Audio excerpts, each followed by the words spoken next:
An important point for the prosecution was the fact that after the boy claimed he'd been at the movies during the hours that the killing took place, couldn't remember the names of the movies or the stars who appeared in them.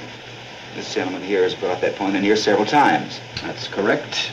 It was the only alibi the boy offered, and he himself couldn't back it up with any details at all. Putting yourself in the boy's place, do you think you could remember details after an upsetting experience such as being slapped in the face by your father? I think so. Is there any special details to remember? The boy couldn't remember the names of the movies he saw because he wasn't there that night. According to the police testimony in court, the boy was questioned by the detectives in the kitchen of his apartment, while the body of his father was lying on the floor in the bedroom.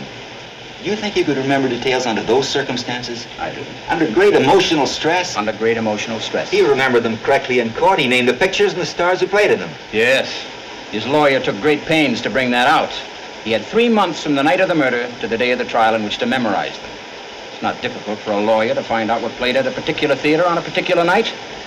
I'll take the testimony of the policeman who interrogated the boy right after the murder, when he couldn't remember a thing about the movies, great emotional stress or not. I'd like to ask you a personal question. Go ahead. Where were you last night? I was home. How about the night before that? Come on, what is this? No, that's all right. I left the office at 8:30 and went straight home and to bed. And the night before that?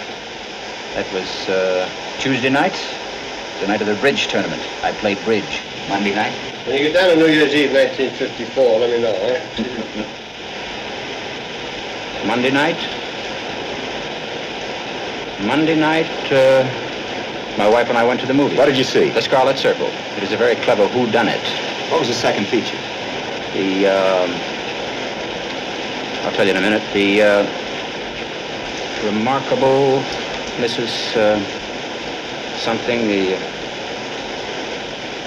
Mrs. Bainbridge, the remarkable Mrs. Bainbridge. I saw that. It's called The Amazing Mrs. Bainbridge. Yes, the amazing Mrs. Bainbridge. I think that's right. Who was in The Amazing Mrs. Bainbridge? Barbara Long, I think it was. A dark, very pretty girl. Or Lynn or Long, something like that. Who else? I'd never heard of them before. It's a very inexpensive second feature with unknown. And you weren't under an emotional stress, were you? No. I wasn't.